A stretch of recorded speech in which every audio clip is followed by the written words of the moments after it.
Jangan lupa berikan tanda like. Nah, bulan suka berikan like bos.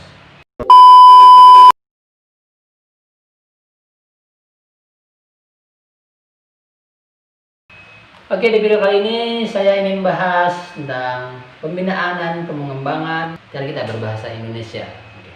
Mengapa hal ini dianggap perlu?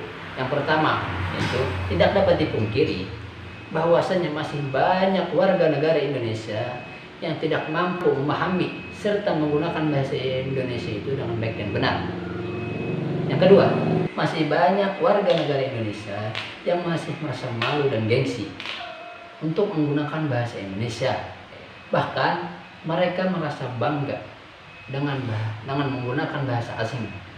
Sebenarnya sih ya tidak masalah, cuman jangan sampai mengurangi kecintaan kita terhadap bahasa Indonesia. Itu sebagaimana utamakan bahasa Indonesia, lestarikan bahasa daerah, dan kuasailah bahasa asing. Adapun upaya kita untuk mengembangkan bahasa Indonesia itu dengan cara yang pertama, mulai dari diri kita sendiri, ya kan, dengan cara membiasakan atau memahirkan di orang Banjar tuh, membiasakan diri kita untuk berbicara bahasa Indonesia dan mengurangi bahasa daerah dengan sehari-hari, oke, atau bahasa gaul dalam kehidupan kita sehari-hari. Yang kedua, hilangkan rasa malu. Nah, jangan sampai malu kita berbahasa Indonesia. Nah, itu adalah bahasa kita sendiri. Jadi jangan malu untuk berbicara berbahasa Indonesia. Terus yang ketiga, itu menjadikan lembaga pendidikan berbasis bahasa Indonesia, ya kan, seperti kita mengajar di kelas, kita ya seperti kita rapat misalkan itu.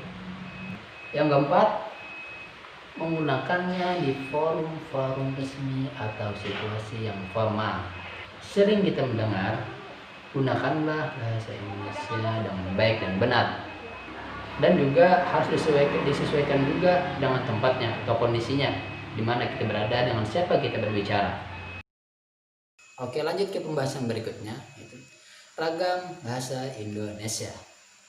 Kan, ragam bahasa Indonesia adalah variasi yang bahasa menurut pemakaian yang berbeda-beda, menurut topik yang dibicarakan, menurut hubungan pembicara orang yang dibicarakan, menurut hubungan pembicara orang yang dibicarakan, serta menurut media pembicara. Indonesia adalah negara yang besar, yang antara suku, budaya, dan bahasa. Tentunya bahasa yang digunakan pastilah berbeda-beda. Nah, disitulah fungsi bahasa Indonesia itu sebagai pemersatu bangsa. Pada umumnya, pemakaian bahasa Indonesia itu tergolong menjadi dua. Yang pertama, yaitu menggunakan bahasa Indonesia yang baku, dan yang kedua, menggunakan bahasa Indonesia yang tidak baku. Penggunaan bahasa Indonesia yang tidak baku seperti apa? Yaitu digunakan ketika situasi yang formal atau resmi, ketika kita saat berpidato, mengajar di kelas, upacara, dan lain-lain. Dan bahasa Indonesia yang tidak baku seperti apa? Itu digunakan ketika kita sedang bersama dengan teman, dalam kehidupan sehari-hari, di rumah, di jalan, dan lain-lain. Yang jelas di situasi yang tidak resmi. Oke, kita masuki ke materi selanjutnya, yaitu ditinjau dari media. Sarana dan ragam bahasa Indonesia itu terdiri dari dua. Itu apa? Yaitu ada lisan dan tulis. Oke, ragam lisan itu sendiri merupakan ragam bahasa yang mengungkapkan melalui lisan dan tarikan antara ruang dan waktu, sehingga situasi dan kondisi pengungkapan dapat membantu pemahaman bahasa lisan ini lebih ekspresif, di mana minim intonasi dan gerakan tubuh dapat bercampur menjadi satu. untuk mendukung komunikasi yang dilakukan bersama mitra tuturnya.